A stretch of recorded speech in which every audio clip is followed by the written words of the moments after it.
Hello বন্ধুরা, রাধে রাধে। আমি প্রেষা। শ্রীকৃষ্ণ বলেছেন, ভরসা হলো অনেক বড় একটি পুঁজি, যা নিজের উপর করলে মানুষ শক্তিশালী হয় এবং অন্যের উপর করলে দুর্বল হয়। ধৈর্য রাখবেন, ভেঙে পড়বেন না, কারণ যিনি আপনাকে লিখেছেন উনি হচ্ছেন ব্রহ্মাণ্ডের সবথেকে বড় লেখক। সত্যিটা তো আপনার আগে থেকেই জানা ছিল, কিন্তু আপনার খারাপ, কুৎসিত, বিচ্ছিন্ন ভাবনাগুলি আপনাকে ভুল পথে নিয়ে চলে যায়। এতে আপনারও করার কিছু থাকে না। তাই সময় যেরকম বদলাতে থাকে, এটি সময়ের দোষ। হ্যালো বন্ধুরা, আমি প্রেষা। আসুন আমার সঙ্গে ভালোবেসে সবাই মিলে বলুন রাধে রাধে। আমাদের জীবনে গুরুজনেরা, জ্ঞানী মানুষেরা সবসময় একটা কথা বলেন, ধৈর্য ধরো। শুধুমাত্র দুটো শব্দ, কিন্তু কতটা বিশাল সেটা বোঝার চেষ্টা করুন। ছোট একটা অস্ত্র হাতে নিন এবং একটা বিশাল নীরব পর্বতে ভ্রমণ করেন ধৈর্য ধরে। ধৈর্যের ফল এখানেই বুঝতে পারবেন। এরপর এমন একটি দিন আসবে যেদিন দেখবেন সেই পর্বতের মধ্যে আপনি একটি রাস্তা তৈরি করে ফেলেছেন।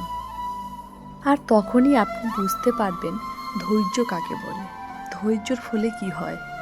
হ্যাঁ বন্ধুরা, এইভাবে যদি তোমরা আমার ভিডিও আরও পেতে চাও, অবশ্যই আমার চ্যানেলটি সাবস্ক্রাইব, লাইক, কমেন্ট, শেয়ার করে দেবে। রাধে রাধে। হ্যালো বন্ধুরা, রাধে রাধে। আমি প্রেষা। আজ তোমাদের খুব সুন্দর একটা কাহিনী বলবো। একবার এক ব্যক্তি নিজের অসফলতার জন্য সময় দেবতার কাছে তপস্যা করতে লাগলেন।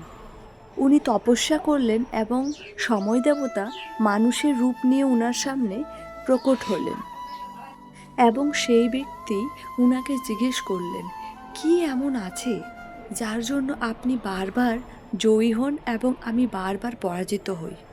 ঝড় হোক বা ভূমিকম্প হোক, রোদ হোক বা বৃষ্টিপাত হোক, সময়ের সূত্রপাত হোক বা প্রলয়, আমি কখনো থামি না, আমি চলতেই থাকি।